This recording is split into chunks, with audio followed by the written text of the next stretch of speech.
Nora's friends often told her that a wife like her was a treasure every man dreamed of having, and that she was destined to live a happy life. But ironically, Nora never got to experience that happiness. She sacrificed the best years of her youth and ignored her parents' advice, all for the man she loved.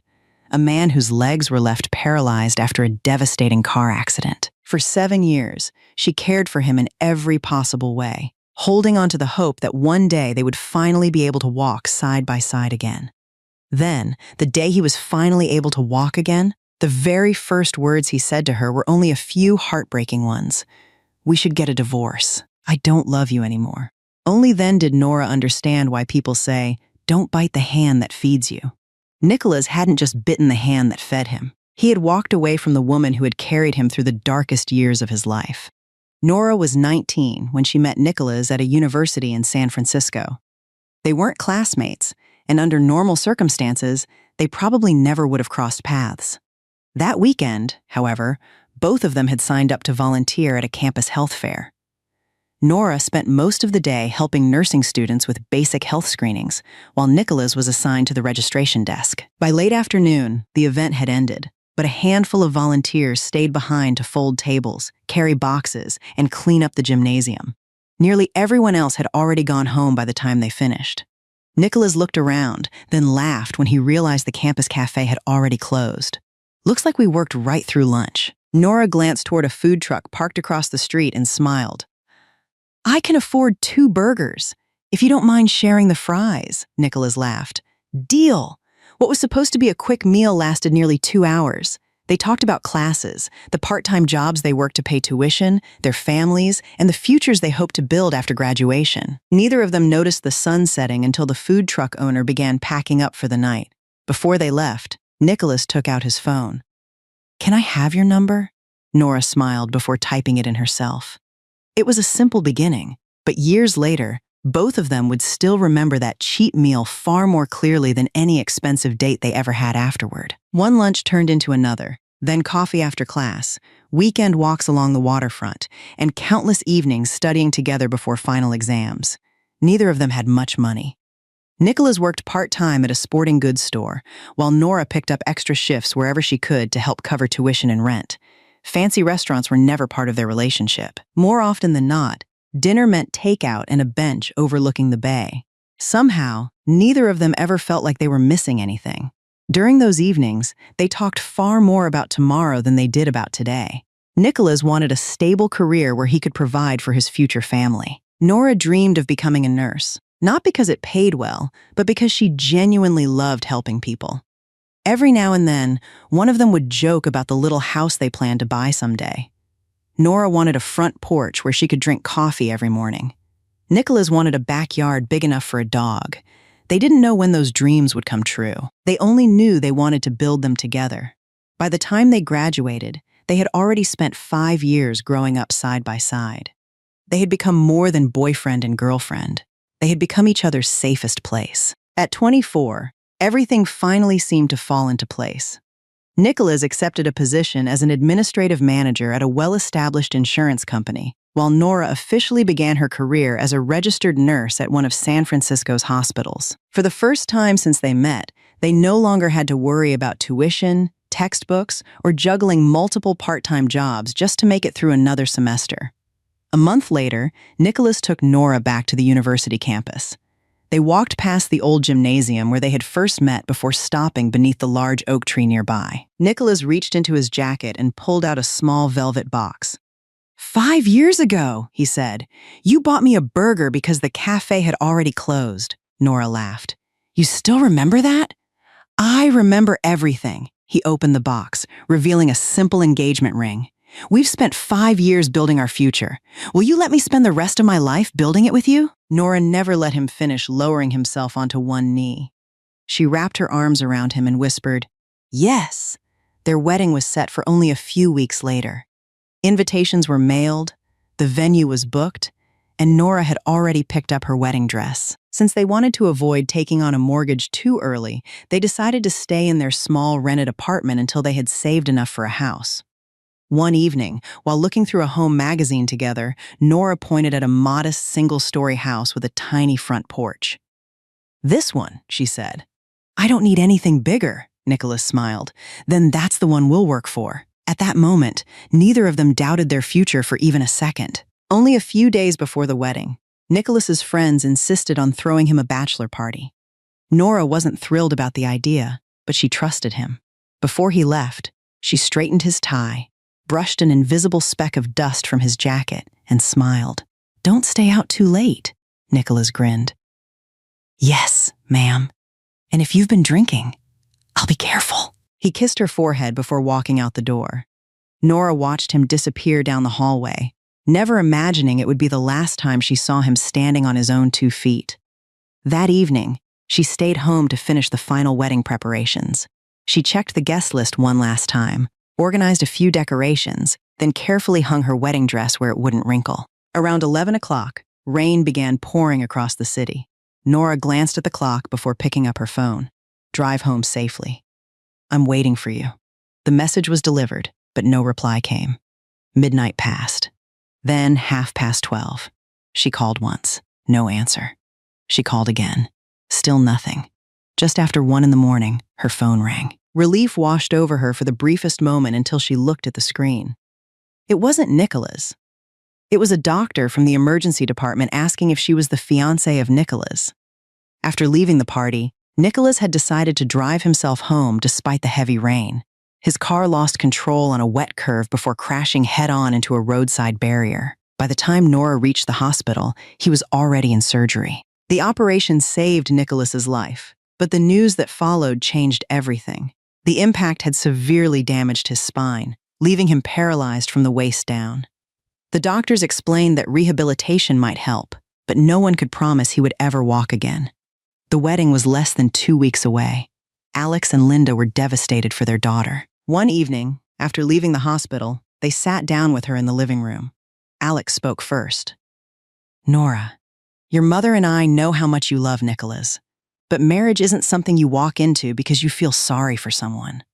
Linda reached over and held her daughter's hand. "You're only 24. If you decide not to go through with the wedding, no one will blame you." Nora lowered her eyes but didn't respond. The following afternoon, she visited Nicholas alone. He stared out the hospital window for several minutes before finally speaking. "Cancel the wedding." Nora pulled a chair beside his bed. "I can't give you the life we planned anymore," Nicholas continued. "You'll spend every day taking care of me. That's not the future I wanted for you." He looked at her for the first time since the accident. "Please, don't throw your life away because of me." Nora reached across the bed and held his hand. "Let me ask you one question," Nicholas nodded. "If I were the one lying here instead of you, would you leave me?" Nicholas couldn't answer. Nora gently squeezed his hand. "I didn't say yes because I thought life would always be easy. I said yes because I chose you from that moment on." Neither her parents' concern nor Nicholas's pleas could change her decision.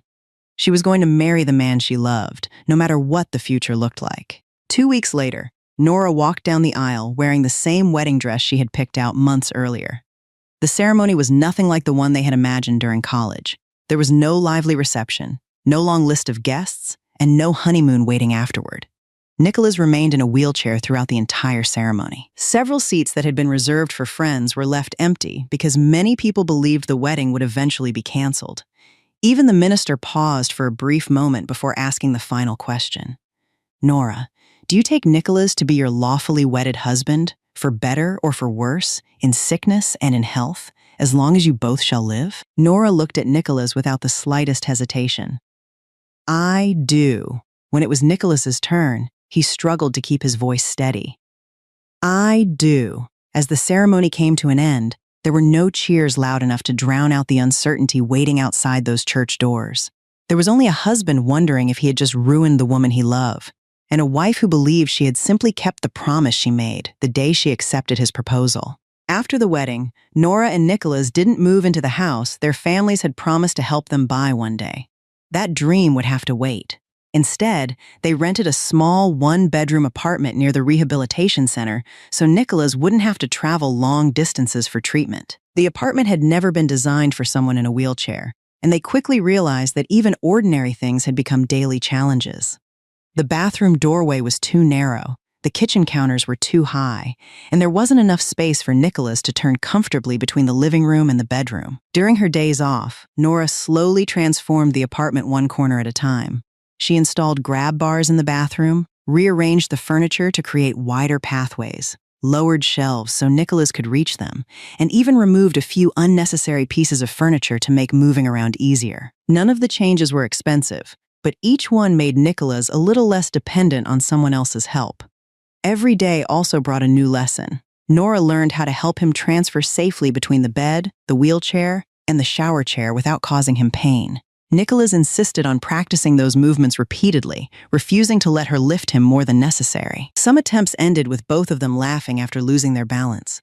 Others ended with Nicholas sitting quietly, frustrated that something as simple as getting out of bed had become so difficult. Whenever that happened, Nora would sit beside him and gently squeeze his hand. "We'll figure it out," she would say. "Maybe not today, but we will." Little by little, the apartment stopped feeling like a temporary place they were forced to live. It became the first home they rebuilt together after the accident, one small adjustment at a time. Once Nora returned to work, every day followed nearly the same schedule. She woke up before sunrise to help Nicholas out of bed, prepared breakfast, organized his medication, and made sure everything he needed was within reach before leaving for the hospital. As soon as her shift ended, she headed straight home instead of stopping anywhere else. Dinner had to be cooked, laundry had to be done, bills had to be paid, and Nicholas still needed help bathing, getting dressed, and moving safely between the bed and his wheelchair. Nicholas often apologized for relying on her so much. Nora would simply smile and answer, "You're my husband. Stop saying you're sorry." She never let him see how exhausted she was by the end of the day. Every night, after Nicholas had fallen asleep, she quietly prepared everything they would need for the following morning before finally allowing herself to rest. The hardest part of Nora's day began after midnight. Nicholas frequently woke up because his legs cramped or his back ached from staying in one position for too long. Some nights, he couldn't fall asleep again for hours. Nora would get out of bed without a word, help him sit up, adjust his pillows, massage his legs, or simply stay beside him until he felt comfortable enough to close his eyes again. By the time she crawled back into bed, her alarm was only a few hours away from ringing. More than once, she dozed off at the kitchen table while finishing paperwork from the hospital or balancing the month's expenses. She never complained to anyone. The next morning, she simply got up and started another day exactly the same way. Nora quickly realized that love alone wasn't enough to help Nicholas recover.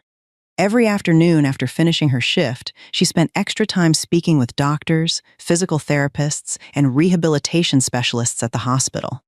She filled notebooks with advice, borrowed medical books, and watched instructional videos late into the night after Nicholas had gone to sleep. Whenever she learned a new stretching technique or muscle exercise, she practiced it carefully at home under the guidance the therapists had given her. Nicholas noticed the growing stack of medical books on the living room table one evening and asked, "When do you even have time to read all of these?" Nora smiled without looking up from her notes. "Whenever you fall asleep before I do." Nicholas looked at the pages filled with handwritten notes and realized they weren't copied from the books. Every line had been written by Nora herself, one conversation with a specialist at a time. Months passed before their efforts finally produced a result they could actually see. During one rehabilitation session, Nicholas managed to move the toes on his right foot ever so slightly after several attempts. The movement was so small that anyone else might have missed it, but Nora saw it immediately. "Do it again," she said, leaning closer. Nicholas concentrated with everything he had. This time, his toes moved once more. It lasted less than a second, but it was enough. Nora laughed through tears as she wrapped her arms around him. Even the therapist smiled before reminding them that recovery would still be a long road. They left the rehabilitation center that afternoon with nothing more than a tiny movement in one foot. To everyone else, it seemed insignificant. To Nora and Nicholas, it felt like hope had finally found its way back into their lives. The years passed one step at a time. Nicholas still couldn't walk, but he had learned to do many things on his own, and Nora had become so used to their routine that she rarely stopped to think about how different life had become. Every month, no matter how tight their budget was, she still found a way to put a little money aside. Nicholas did the same with the disability benefits and insurance payments he received. 2 years after the wedding, Those savings, combined with financial help from both families, finally allowed them to buy a modest single-story house. It wasn't the dream house they used to talk about in college, but it had wider doorways, fewer steps, and enough space for Nicholas to move around comfortably in his wheelchair. When they signed the paperwork, the house was registered under both of their names. Nicholas looked at Nora after handing back the pen. "This belongs to both of us," Nora smiled. "It always did." As they walked through the empty living room for the first time, they talked about where the sofa should go, what color they wanted for the walls, and where they might plant flowers one day. For the first time since the accident, it felt as though life was finally moving forward again. The new house also meant Nicholas's family started visiting much more often. Fiora rarely arrived empty-handed. Sometimes she brought homemade soup, other times a basket of fruit or groceries. But before long, every visit somehow turned into a reminder of how much she believed her family had sacrificed for Nicholas. If neighbors happened to stop by, Fiora never missed the chance to mention how often she checked on her son or how much money she and Robert had contributed toward the house. Haley wasn't much different. She often joked that Nicholas was lucky to have such a devoted mother looking after him. Nora usually smiled politely and continued preparing tea or serving food, even though she had spent the entire morning cleaning the house before they arrived. Not once did Fiora mention that Nora was the one who had spent years helping Nicholas bathe, exercising his legs every evening, driving him to therapy, paying most of the household bills, and keeping their lives together. Nora heard every word, but she never defended herself. She simply carried the empty dishes back into the kitchen and got ready to wash them. Robert watched those visits very differently. Unlike his wife and daughter, he paid attention to the things no one else seemed to notice. He saw Nora carrying Nicholas from the wheelchair to the sofa without asking for help. He saw her rushing to finish cooking before leaving for another night shift.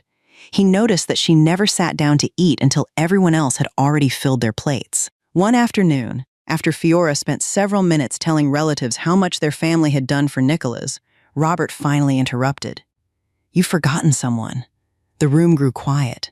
Fiora frowned. "What do you mean?" Robert turned toward Nora, who was pouring tea at the dining table. "That young woman has done more for our son than all of us combined." No one spoke. Robert continued. "She works full-time, comes home, takes care of Nicholas, studies rehabilitation at night, and still finds time to look after this house. If anyone deserves thanks, it's Nora." Fiora looked away without replying. Haley lowered her eyes and reached for her cup. Nora smiled awkwardly before changing the subject, hoping the conversation would end there. Robert never brought it up again. But from that day forward, he made a habit of bringing fruit, vitamins, or groceries whenever he visited. He never announced what he had bought. He simply left the bags on the kitchen counter before quietly heading home. By then, taking care of Nicholas had become only one part of Nora's day. Everything else that kept their home running had quietly become her responsibility as well. Every morning began before sunrise. She prepared breakfast, helped Nicholas get ready, organized his medication, and made sure everything he needed was within reach before leaving for the hospital. After finishing a full shift, she stopped by the grocery store on the way home, cooked dinner, washed the dishes, cleaned the house, paid the bills, renewed prescriptions, handled insurance paperwork, and took care of every small repair that came up around the house. When the lawn grew too long, she mowed it herself. If a faucet started leaking or a cabinet came loose, she searched for tutorials and fixed what she could before considering calling someone. Nicholas often watched her moving from one task to another without taking a real break. More than once, he told her, "Leave it until tomorrow. It doesn't all have to be done today." Nora would smile while continuing whatever she was doing. Tomorrow has enough work waiting already. She never wanted him to feel like a burden, so she rarely let him see how exhausted she really was. To everyone visiting the house, everything simply looked clean, organized, and peaceful. Very few people ever stopped to think about how much work it took to keep it that way. Years later, Nicholas would remember those ordinary evenings more clearly than anything else. He would remember sitting in the living room while Nora quietly carried the weight of an entire household around him, never asking for recognition and never expecting anything in return. Rehabilitation became a permanent part of their lives. 3 days a week, Nora drove Nicholas to physical therapy before heading to work or picking him up afterward, depending on her schedule. On the remaining days, she repeated the same exercises with him at home exactly as the therapists had instructed. Some sessions lasted only 20 minutes before Nicholas became exhausted. Others stretched well beyond an hour because he refused to quit after making even the smallest improvement. There were frustrating days when it felt as though months of effort had accomplished nothing at all. Nicholas would lean back in his wheelchair and shake his head. Maybe this is as far as I'm ever going to get. Nora knelt beside him and adjusted the brace around his leg. 7 years ago, you couldn't even move your toes. She smiled as she looked up at him. We're not stopping now. Nicholas let out a quiet laugh before reaching for the parallel bar once again. He wasn't standing because he believed in himself. He was standing because Nora never stopped believing for him. The years continued to pass, one season after another. By the beginning of their 7th year together, the routine that had once felt overwhelming had simply become part of everyday life. Nicholas's legs had grown noticeably stronger. He could stand for longer periods during therapy, and with the support of parallel bars, he was beginning to take slow, careful steps. Every new milestone gave both of them another reason to believe they were getting closer to the life they had once planned. Nora celebrated each improvement more than Nicholas did. She called Alex and Linda after every encouraging appointment, and even Robert left each visit with more hope than worry. One afternoon, after watching Nicholas complete another successful therapy session, the physical therapist smiled before turning toward them. If he keeps progressing like this, we'll soon be working toward independent walking. Nora covered her mouth with both hands as tears filled her eyes. 7 years of hospital visits, sleepless nights, rehabilitation sessions, and countless drives to therapy suddenly felt worth every minute. Nicholas reached over and gently held her hand. Neither of them said anything on the drive home. They didn't need to.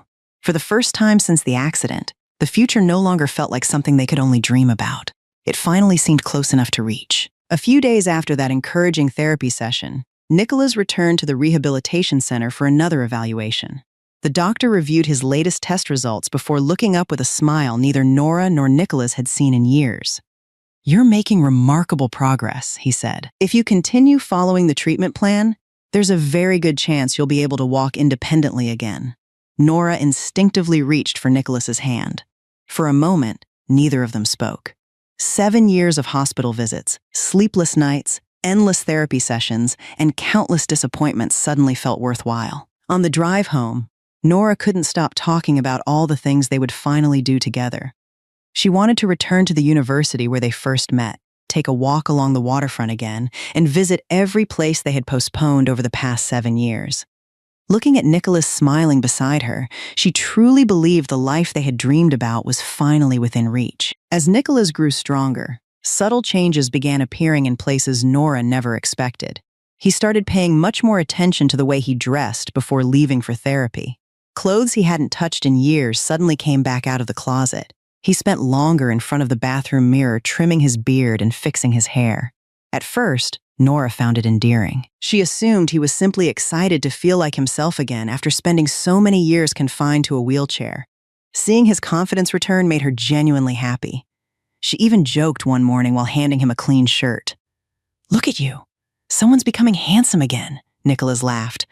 "I forgot what it felt like to care about my appearance." Nora kissed him on the cheek before grabbing her car keys. "Good. I've been waiting 7 years to see this smile again." She never imagined that the confidence she had helped rebuild would slowly begin pulling him away from her. Another change followed not long afterward. Nicholas, who had rarely touched his phone outside of answering calls from family, now carried it with him almost everywhere. While Nora cooked dinner, he sat scrolling through the screen. During television commercials, he checked it again. Even while waiting for appointments at the rehabilitation center, his attention rarely drifted far from whatever appeared on the display. Whenever a notification arrived, he would instinctively turn the phone away before reading it. One evening, while they were having dinner, his phone buzzed on the table. Nicholas picked it up almost immediately and glanced at the screen before turning it face down. Nora smiled as she took another bite of her dinner. "Someone seems popular these days." Nicholas let out a small laugh. "Just an old coworker checking in." "That's nice," Nora replied. "I figured people would start reaching out once they heard you were walking again." Nicholas nodded and slipped the phone into his pocket without another word. Nora smiled, gathered the empty plates, and carried them into the kitchen. Behind her, Nicholas quietly slipped the phone back into his pocket before following a few moments later. As the weeks passed, Nora began noticing little things that didn't seem important on their own but felt different when they all happened together. Nicholas no longer left his phone on the coffee table whenever he stepped into another room. If it vibrated while he was in the shower, he would rush out to check it before drying off. Sometimes he smiled at the screen without saying why. Other times, he locked it the moment Nora walked into the room. She tried convincing herself there had to be a simple explanation. Maybe he was talking to old coworkers. Maybe his therapist had added him to a recovery group. Maybe he was planning some kind of surprise now that he was getting better. More than once, Nora almost asked him about it, but the words never left her mouth. After everything they had been through together, she didn't want to become the kind of wife who questioned every notification on her husband's phone. She chose trust over suspicion, believing that 7 years of standing beside him meant more than a few unanswered questions. The truth was far simpler than Nora could have imagined. A few months earlier, after his doctor told him there was a real chance he would walk again, Nicholas downloaded a dating app out of curiosity. At first, he told himself he only wanted to see what it looked like. He scrolled through profiles without sending a single message. Then one evening, he created an account. He uploaded a recent photo taken during one of his therapy sessions, carefully choosing pictures that showed him standing instead of sitting. He left out one important part of his life. There was no mention of the wheelchair that had defined the past 7 years. There was no mention of the wife who had spent those same 7 years helping him reach that point. With each new conversation, hiding the truth became easier. Before long, opening the app had become part of his daily routine. Every notification made him more eager to pick up his phone, while every message pulled his attention a little farther away from the home Nora had spent years trying to hold together. Among all the conversations Nicholas started through the dating app, one quickly stood out. Her name was Tasha, a 24-year-old woman who owned a small online cosmetics business. What began as a few casual messages soon turned into hours of chatting every day. They talked about movies, favorite restaurants, childhood memories, and the places they still wanted to visit. Before long, they were exchanging voice messages and video calls whenever their schedules allowed. Tasha admired how determined Nicholas seemed after recovering from such a devastating accident. Nicholas enjoyed talking to someone who only knew the version of him that was standing again. Whenever Tasha asked about his life, he carefully chose which parts of the truth to tell. He admitted that he had spent years recovering from a serious car accident, but he never mentioned that he was married. He never spoke about the woman who had driven him to every therapy appointment, massaged his legs every evening, or spent 7 years helping him reach the point where he could stand on his own again. As the conversations became more personal, Tasha began asking when they could finally meet in person. Instead of ending the relationship before it went any further, Nicholas found himself looking forward to that day just as much as she did. Little by little, the messages he once answered out of curiosity became the first thing he checked every morning and the last thing he read before going to sleep. The more serious his relationship with Tasha became, the more carefully Nicholas guarded his phone. It was no longer something he casually left on the coffee table or kitchen counter. If he stepped into another room, the phone went with him. If it vibrated while he was in the shower, he hurried back to check it as soon as he heard the notification. One evening, Nora was folding laundry in the living room while Nicholas sat beside her replying to messages. His phone suddenly lit up with a notification before he had a chance to lock the screen. Nora instinctively glanced over and immediately recognized the familiar icon of a dating app. She looked at Nicholas in surprise. "Since when do you use dating apps?" For the briefest moment, his expression froze.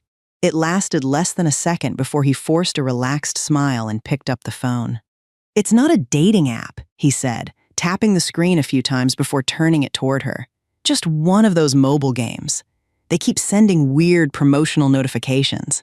Nora looked at the screen, then back at him. "I didn't know games advertised like that." Nicholas shrugged with an easy smile. "Neither did I until I downloaded it." Nora nodded and returned to folding the clothes. Technology gets stranger every year. Nicholas quietly let out the breath he had been holding. It was another lie, and this one came even more naturally than the last. Nicholas's progress continued to exceed everyone's expectations. During another follow-up appointment, his rehabilitation physician watched him complete several walking exercises before setting the clipboard aside with a satisfied smile. "You've come a long way," he said. "A year ago, I wouldn't have imagined we'd be here." Nora couldn't stop smiling. Every encouraging word from the doctor felt like another reward for the 7 years they had refused to give up. Before ending the appointment, however, the doctor's expression turned serious. "There's one thing I need both of you to remember." Nicholas and Nora listened carefully. "Your legs are getting stronger, but your muscles still haven't fully recovered. Right now, consistency is far more important than speed. Keep following your therapy schedule exactly as we've planned. Don't push yourself just because you're excited to walk again." He paused before continuing. "I've seen patients make tremendous progress, only to lose it because they became impatient. If you force your body beyond what it's ready for, there's a real possibility that your condition could deteriorate. In the worst cases, patients end up back in a wheelchair." Nora nodded immediately, mentally repeating every instruction so she wouldn't forget a single one. "We'll be careful," she said. Nicholas answered with a quiet, "I understand." But on the drive home, his thoughts weren't on the doctor's warning. They were on a message Tasha had sent that morning asking when they could finally meet. Over the next several weeks, Nicholas became obsessed with recovering as quickly as possible. Instead of following the rehabilitation schedule his therapist had designed, he began adding extra exercises on his own. If the plan called for 30 minutes, he trained for an hour. If the therapist recommended resting afterward, he ignored the advice and kept going. Some mornings, he even left the house early without telling Nora so he could practice walking alone before his official therapy session. Every additional step made him believe he was getting closer to the life he had already begun imagining with Tasha. Nora noticed how exhausted he looked after those days. More than once, she suggested slowing down. "The doctor told us not to rush," she reminded him. Nicholas brushed it off with a smile.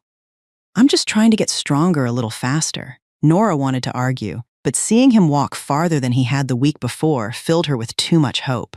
She convinced herself he simply couldn't wait to get his old life back. What she didn't know was that Nicholas wasn't rushing toward the future they had dreamed of together. He was rushing toward a future that no longer included her. 7 years after the accident, the day they had both prayed for finally arrived. Nicholas stood at one end of the rehabilitation room while his therapist stepped back and lowered the safety harness. Nora held her breath without realizing it. "Whenever you're ready," the therapist said. Nicholas took one careful step, then another. His movements were slow and unsteady, but this time he didn't need the parallel bars beside him. He crossed the room on his own before stopping in front of Nora. Tears filled her eyes before she even realized she was crying. She threw her arms around him, laughing through her tears. "You did it. You actually did it." The therapists applauded, and even the doctor standing nearby couldn't hide his smile. After 7 long years, Nicholas was finally walking again. That evening, Nora cooked every one of his favorite dishes to celebrate. While she was setting the table, Nicholas picked up his phone and sent a message. "I'm finally walking. We should meet this weekend." The reply from Tasha appeared only a few seconds later. "I can't wait." Nora walked back into the dining room carrying 2 plates, never noticing the smile on Nicholas's face wasn't meant for her. Walking again changed more than Nicholas's body. It slowly changed the way he lived. He started leaving the house alone more often, saying he wanted to enjoy the freedom he had missed for so many years. Sometimes he stayed out longer than he said he would. Other times he came home smiling at messages on his phone before slipping it back into his pocket the moment Nora walked into the room. Nora noticed the distance growing between them, though she couldn't explain why. Nicholas no longer asked about her day at the hospital the way he used to. Dinner conversations became shorter, and many evenings ended with him scrolling through his phone while Nora quietly cleaned the kitchen. One night, she placed 2 mugs of coffee on the living room table before sitting beside him. "You've seemed different lately," she said gently. Nicholas looked up from his phone. "Different how?" "I don't know." She searched for the right words. "It just feels like you're somewhere else even when you're sitting next to me." Nicholas forced a small smile. "You're overthinking it. I'm just getting used to having my life back." Nora nodded, wanting to believe him. "Maybe you're right." Nicholas reached over and briefly squeezed her hand before picking up his phone again as soon as it vibrated. Nora watched him for a moment, then quietly carried the untouched coffee mugs back into the kitchen after they had gone cold. Neither of them realized that the silence filling their home had already become much harder to repair than Nicholas's legs ever were. By then, Nicholas had become even more protective of his phone. He never left it unattended anymore, always keeping it within arm's reach as though it contained something he couldn't afford to lose. Nora noticed the change, but she still chose to trust him. After everything they had survived together, she believed their marriage deserved that much. One Saturday afternoon, Nicholas left his phone charging on the nightstand before stepping outside to bring in a package that had just been delivered.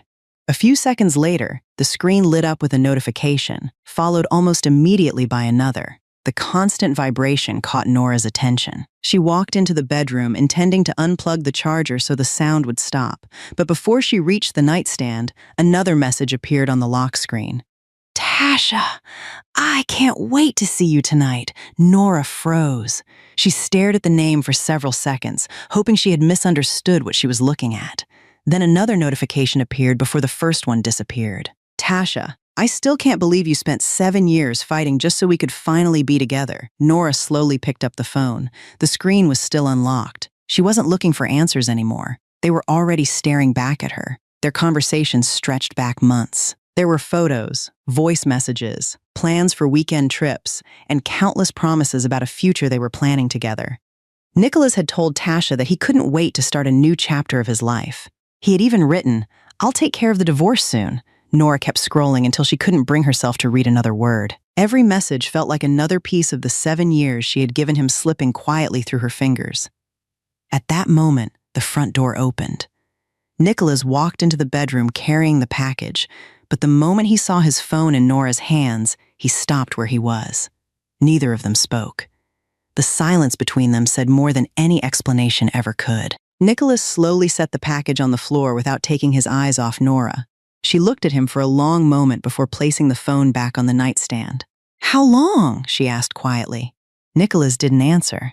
"How long have you been lying to me?" He lowered his head. "A few months." Nora gave a small nod, as though she had expected that answer. "So while I was driving you to therapy, while I was helping you exercise every night, while I was praying that you'd walk again." Her voice remained calm, but every word landed harder than the one before it. "You were building a relationship with another woman." Nicholas ran a hand across his face.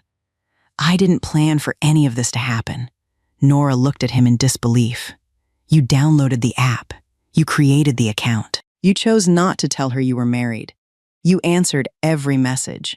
You planned to meet her." She paused for a moment. "None of that happened by accident." Nicholas stayed silent. There was nothing left to deny. After several seconds, he finally spoke. "Her name is Tasha."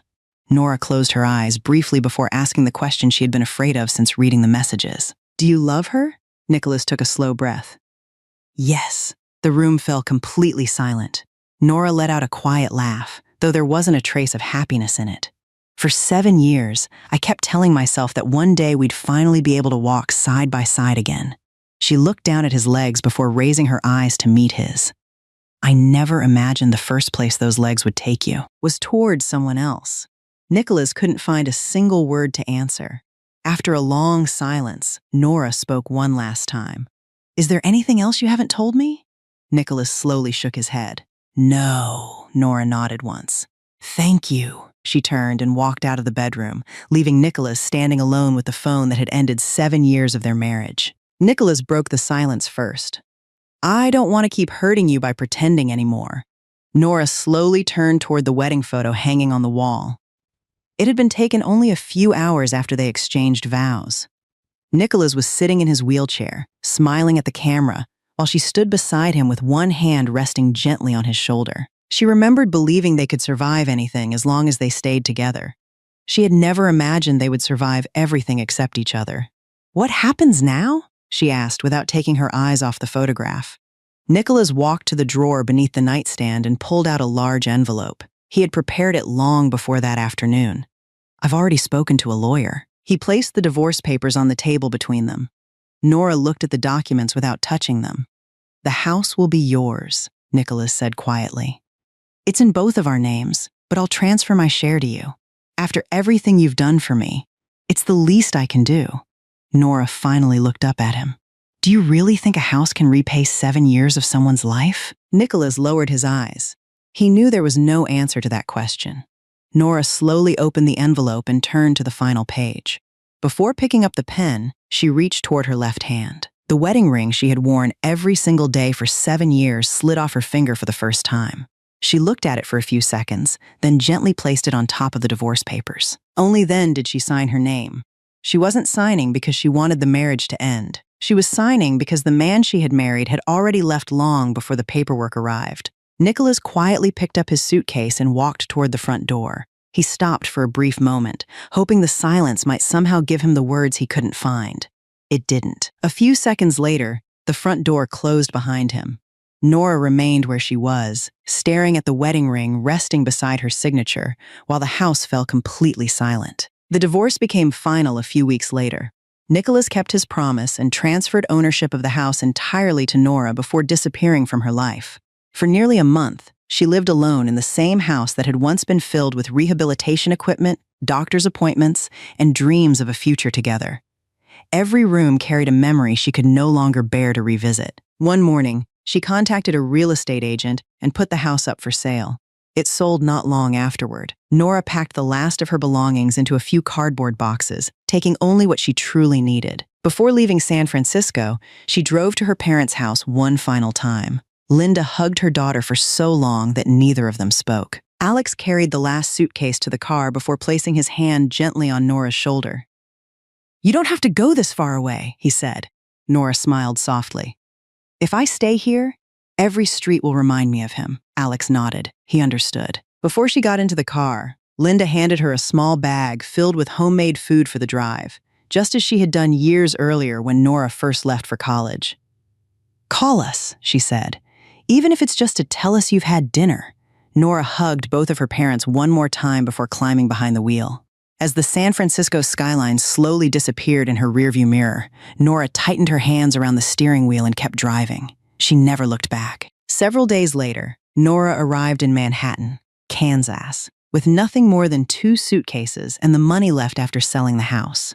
The city was quieter than San Francisco, and that was exactly what she had been looking for. There were no familiar streets, no restaurants filled with old memories, and no chance of unexpectedly running into Nicholas. Everything around her was unfamiliar, but for the first time in a long while, unfamiliar didn't feel frightening.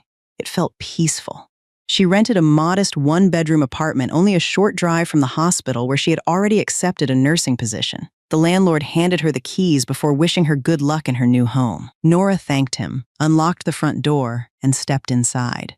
The apartment was completely empty, except for a few boxes that had already been delivered earlier that morning. Her footsteps echoed softly through the quiet rooms. She placed her suitcases by the wall and stood there for several seconds without moving. For the first time in years, there was no wheelchair parked in the living room, no rehabilitation equipment leaning against the walls, and no stack of medication waiting on the kitchen counter.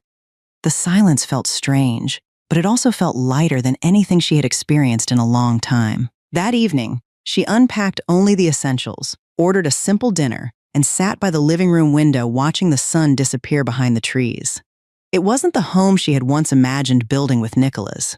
It was simply a place where she could begin building a life that finally belonged to herself. On her first day at the hospital, Nora introduced herself to a team of people who knew nothing about the 7 years she had left behind. To them, she was simply an experienced nurse transferring from California. She preferred it that way.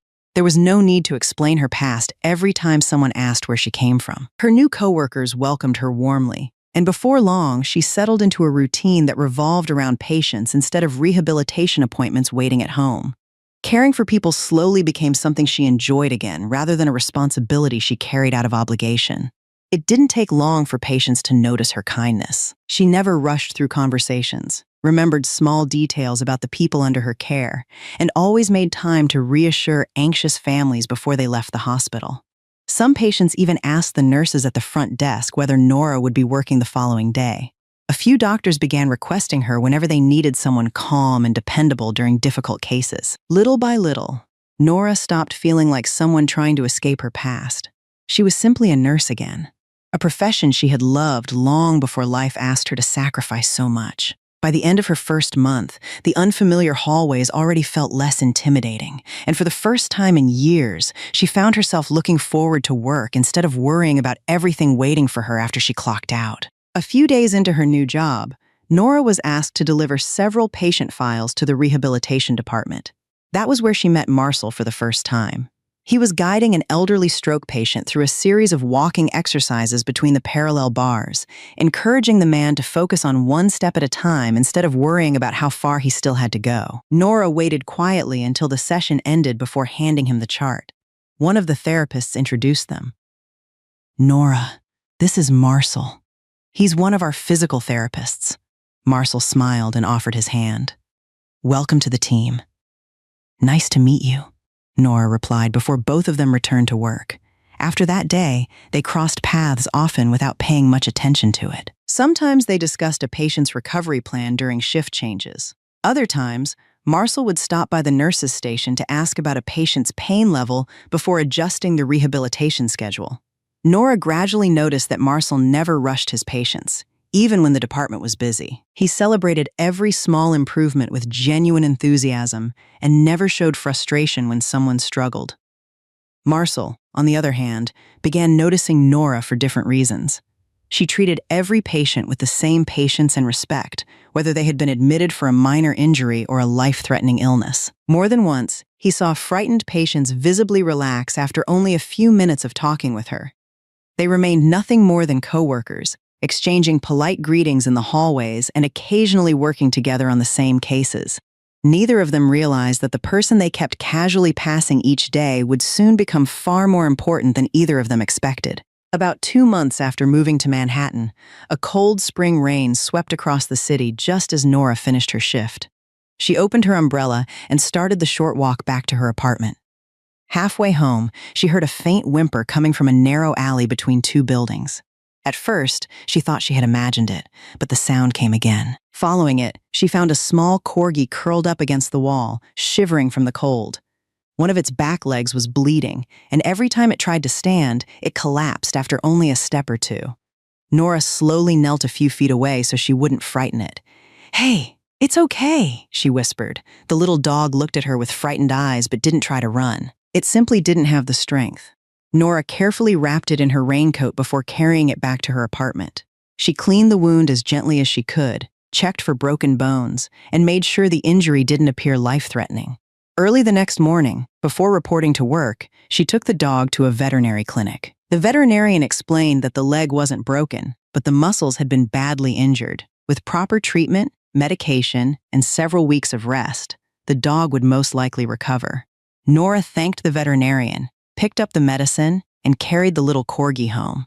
Looking at its injured leg brought back memories she had spent years trying to leave behind. This time, however, she wasn't helping someone because she had made a promise. She was simply helping a helpless animal that needed someone to care. From that day forward, the little corgi became part of Nora's daily routine.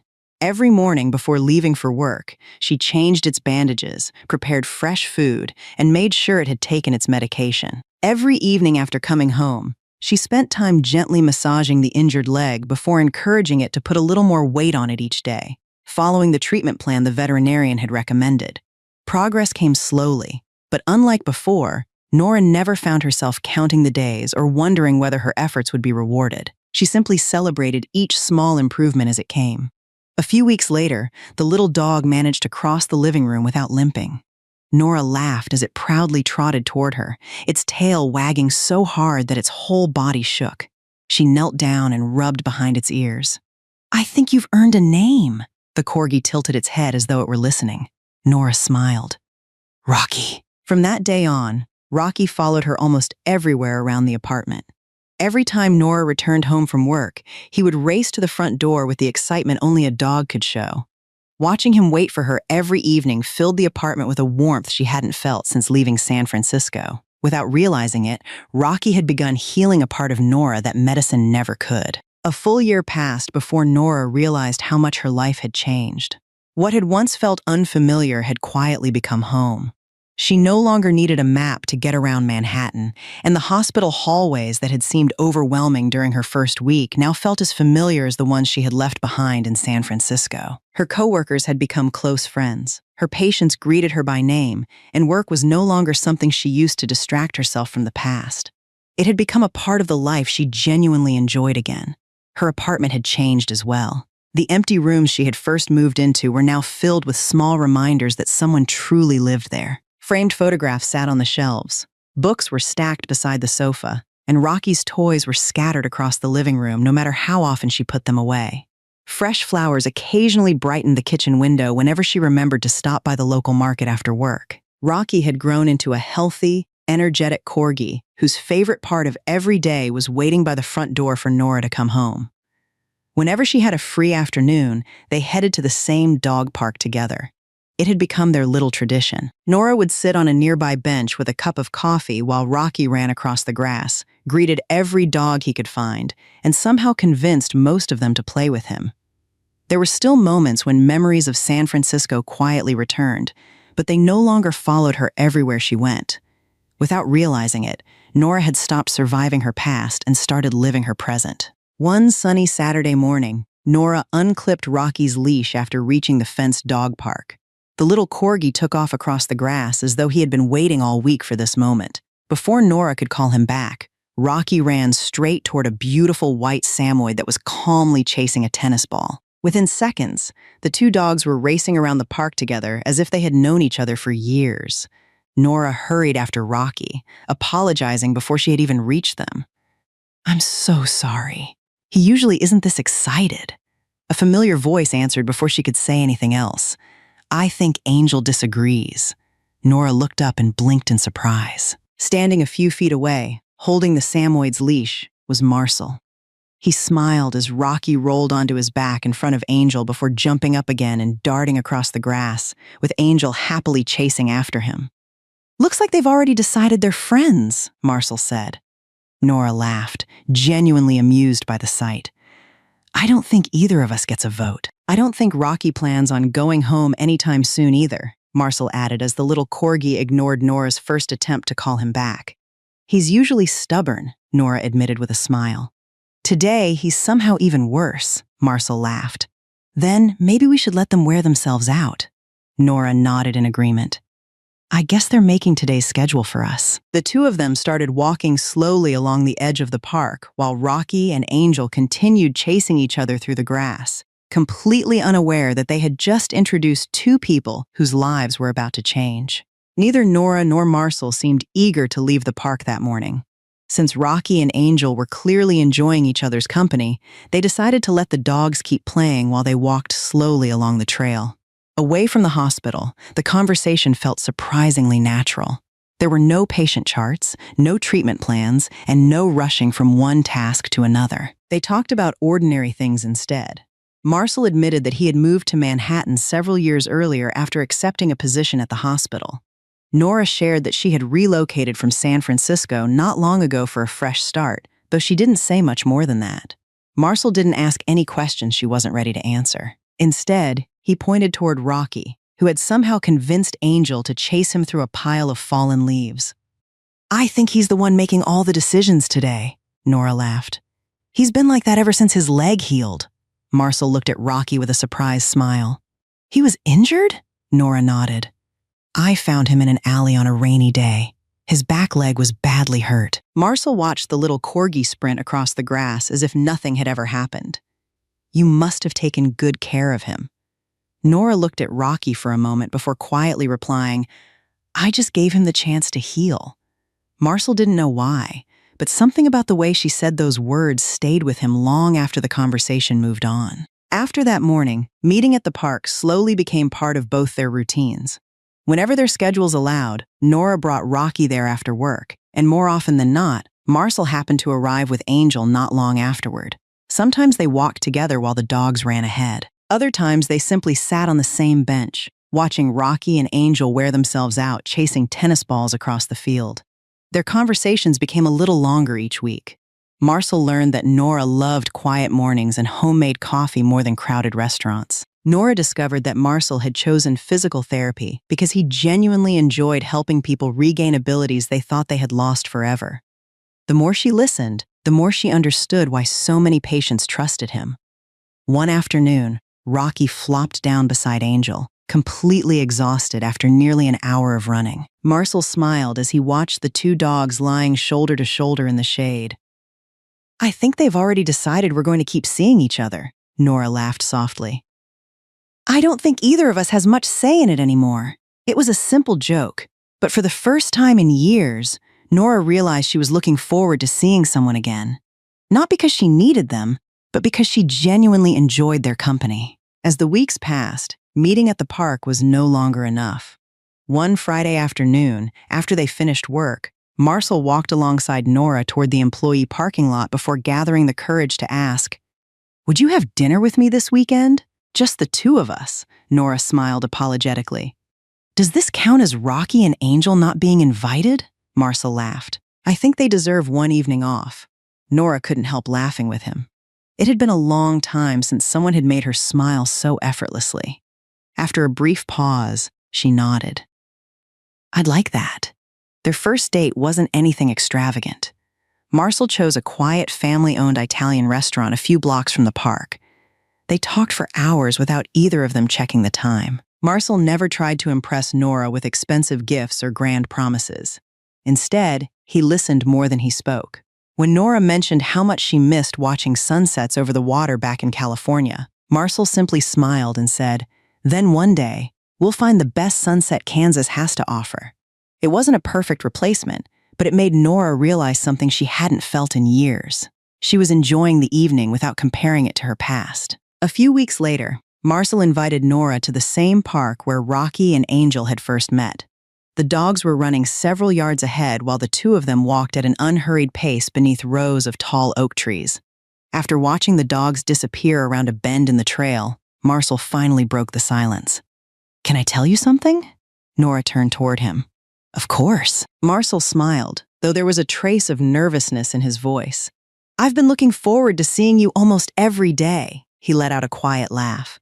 "At first, I thought it was because of Angel. Then I realized I was checking to see if you'd be there before I even looked for the dogs." Nora lowered her eyes, listening without interrupting. Marcel continued, "I know there's a part of your life you haven't told me about yet, and I'm not asking you to tell me before you're ready. Whatever happened before we met doesn't change how I feel about you now." He stopped walking and faced her. "Nora, I'd like the chance to be more than your coworker or your friend. I don't want to replace your past. I just want the opportunity to be part of your future." Nora felt her throat tighten. No one had ever said those words to her without asking for something in return. Nora didn't answer right away. She stood quietly for a long moment, watching Rocky and Angel chasing each other across the open field. A gentle breeze carried the sound of their happy barking through the park, and for the first time in years, silence no longer felt painful. She looked back at Marcel. "There's something you should know before I answer." Marcel nodded without saying a word. Nora slowly told him everything she had kept to herself since leaving San Francisco. She told him about meeting Nicholas in college, the accident just days before their wedding, the decision everyone had begged her not to make, the 7 years she spent caring for her husband, and the day he walked again only to leave her for another woman. She didn't exaggerate what had happened, nor did she speak with anger. She simply told the story as it was. When she finished, Marcel remained silent for a few seconds before speaking. "I'm sorry someone treated you that way." Nora shook her head gently. "For a long time, I thought there was something wrong with me. I kept wondering what I could have done differently." Marcel looked at her with quiet certainty. "You loved someone with everything you had. That was never your mistake." Nora felt her eyes growing warm. Those simple words lifted a weight she had been carrying for years. Marcel reached out slowly, giving her every chance to step back if she wanted to. Instead, Nora placed her hand in his. "I can't promise I won't be afraid sometimes," she admitted with a small smile. "You don't have to," Marcel replied. "We'll take one step at a time." Nora smiled through her tears. "Then, I'd like to see where this goes." Life became wonderfully ordinary again. Nora no longer measured her days by hospital appointments or rehabilitation schedules. Instead, they were filled with morning coffee before work, shared lunches whenever their shifts overlapped, evening walks through the park, and two excited dogs waiting impatiently for their owners to pick up the leashes. Rocky still insisted on chasing every squirrel he saw, while Angel patiently followed behind before eventually joining the game herself. Marcel often joked that the dogs had started their story long before either of them realized it. Nora would laugh every time he said it because, in a way, he was right. Looking at Rocky racing happily across the grass, she sometimes remembered the frightened little corgi she had found alone in the rain. He had healed because someone had given him patience instead of giving up on him. Marcel reached over and slipped his hand into hers. Nora smiled, intertwined her fingers with his, and together they continued following Rocky and Angel along the winding trail through the park. While Nora was finally building a peaceful life in Manhattan, Nicholas's life was beginning to fall apart. Believing the hardest part of his recovery was behind him, he slowly stopped following the rehabilitation plan that had brought him so far. He skipped physical therapy appointments whenever he felt too busy, ignored the daily maintenance exercises his therapist insisted were essential, and convinced himself that because he could already walk, he no longer needed the discipline that had helped him recover. At the same time, he often pushed his body far beyond what his doctors recommended whenever he wanted to prove how much stronger he had become. For a while, nothing seemed wrong. Then small problems started appearing. His legs tired much more quickly than before. His balance became less stable, and pain that had disappeared months earlier gradually returned. Nicholas kept telling himself it was only temporary and refused to schedule another appointment until one afternoon when his right leg suddenly gave way while he was walking through a shopping center with Tasha. After a series of examinations, his rehabilitation specialist gave him the news he had been dreading. Years of recovery hadn't disappeared overnight, but months of neglecting the rehabilitation program while repeatedly pushing his body beyond its limits had caused significant regression. He would need to begin intensive rehabilitation again, and until his condition improved, he would have to rely on a wheelchair. Nicholas stared silently at the wheelchair parked beside the examination table. Only months earlier, he had celebrated leaving it behind forever. Now it was waiting for him once again. After leaving the hospital, Nicholas barely answered any of Tasha's calls or messages, telling her only that something had happened and they needed to talk. Later that afternoon, he returned home to find Tasha standing by the front door with a suitcase beside her. "You told me that part of your life was over," she said. Nicholas tried to explain what the doctor had told him, but Tasha quietly shook her head. "This isn't the future I signed up for." She picked up her suitcase and walked out without looking back. Nicholas remained where he was, listening to the front door close. Only then did he understand the difference between someone who loved the man he might become and someone who had loved him when he had nothing left to offer. Robert drove Nicholas home from the hospital.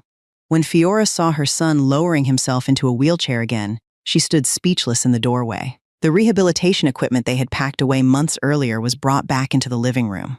Once again, someone had to help Nicholas bathe, prepare his meals, organize his medication, and assist him through every ordinary part of the day. This time, that responsibility fell on Fiora.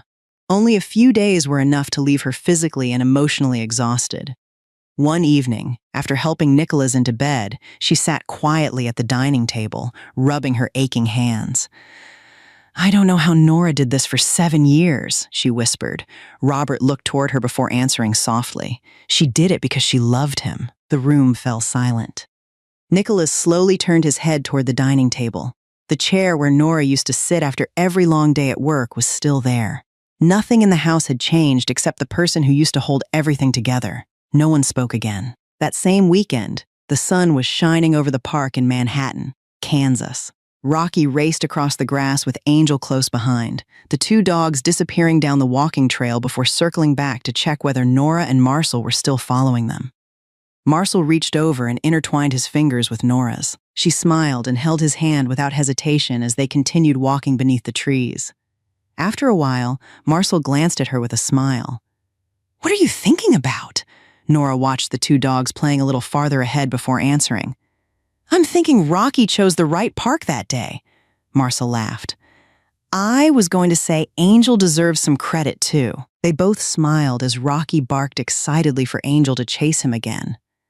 Marcel gently squeezed Nora's hand, and she matched his pace as they continued walking side by side, following the two happy dogs down the sunlit path. People often have a tendency to desire what they don't have while taking for granted the people who are already by their side. That was exactly what happened to Nicholas and his family. They lost a daughter-in-law who was truly one of a kind. They should have treasured Nora like the priceless gift she was. Instead, they treated her sacrifices as nothing more than her responsibility, as if caring for Nicholas was simply the duty she was expected to fulfill. They never truly appreciated the kindness, loyalty, and love she gave so freely. It wasn't until she was gone that they finally understood what they had lost. By then, it was far too late. Fortunately, Someone else recognized the treasure they had failed to see. Marcel and his family didn't love Nora because of what she could do for them. They saw her true worth. They admired her kindness, respected her strength, and cherished the beautiful person she was inside. Every choice in life comes with a price. Nicholas paid the price of losing the woman who had loved him when he had nothing left to offer. And by the time he realized her value, regret was all he had left. Meanwhile, Nora finally found the kind of love she truly deserved. A relationship built on appreciation, respect, and genuine understanding. Sometimes life doesn't take away the right person. Sometimes it simply moves that person into the hands of someone who knows how to treasure them. If you enjoyed this story, please like this video, share it with someone who might enjoy it, and subscribe to Olivia's Story for more meaningful stories about strong women who overcome life's greatest challenges.